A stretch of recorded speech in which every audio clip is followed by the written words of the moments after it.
जय श्री गणेश दोस्तों। हमारी आज की कहानी का नाम है घर। कहानी अच्छी लगे तो प्लीज चैनल को सब्सक्राइब कर लीजिएगा।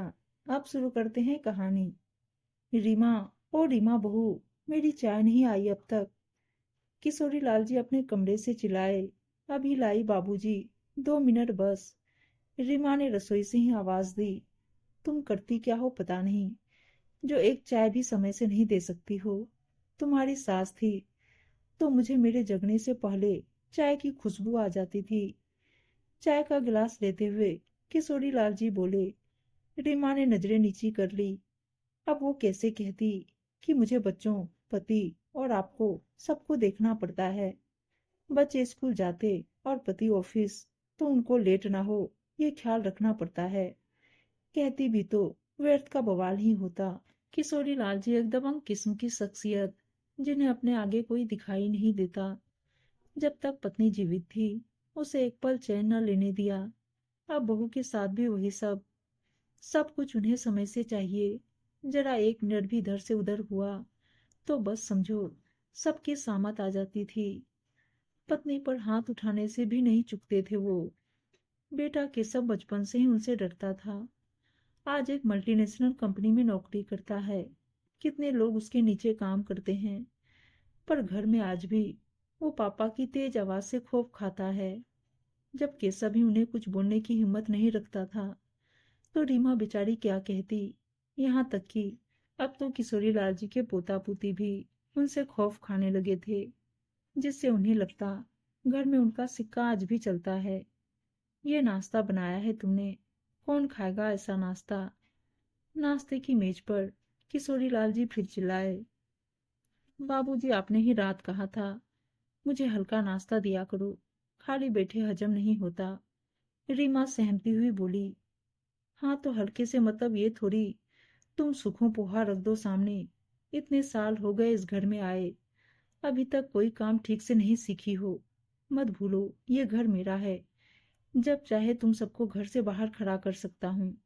चिल्लाते हुए किशोरीलाल जी बोले और नाश्ते की प्लेट फेंक दी।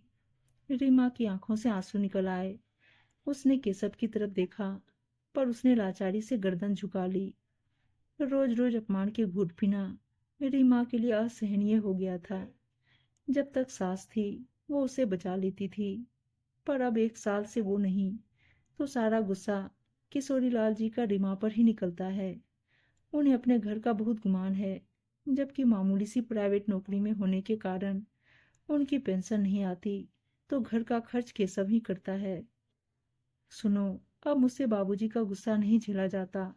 माना पिता हैं हमारे, मैं इज्जत करती हूँ उनकी। उनके काम करने में भी मुझे हर्ज नहीं, पर ये तानाशाह रवैया अब बर्दाश्त के बाहर है मेरी।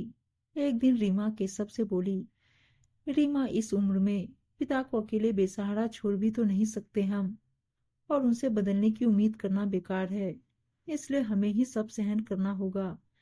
केशव बेचारगी से बोला। पर कब तक केशव, रीमा ने पूछा। नहीं जानता रीमा, अभी सो जाओ प्लीज, फिर सुबह लेट हुआ उठने में तो बेवजह बवाल होगा।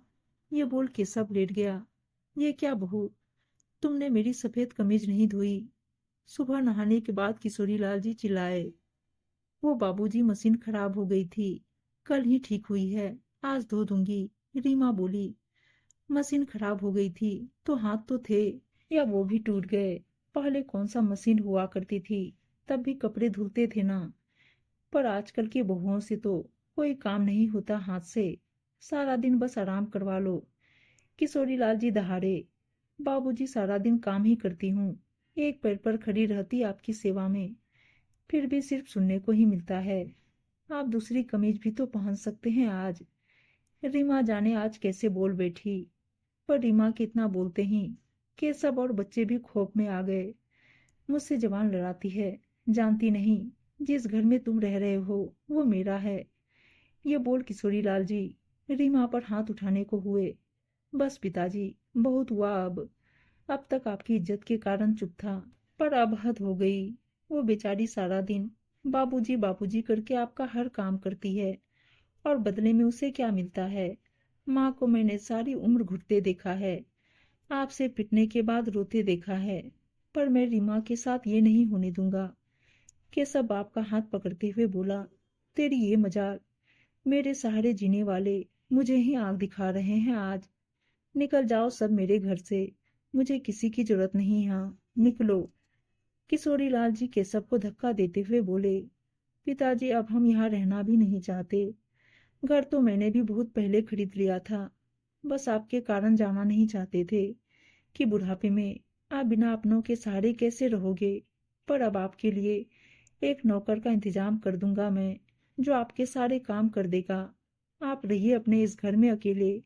और हाँ, बहू को आपने इंसान नहीं समझा, नौकर को समझ लेना, वरना वो इतना सहन नहीं करेगा। ये बोल के सब अपनी पत्नी और बच्चों को ले सामान बांधने चल दिया अपना।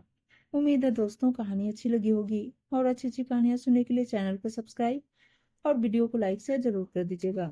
धन्यवाद दोस्तों।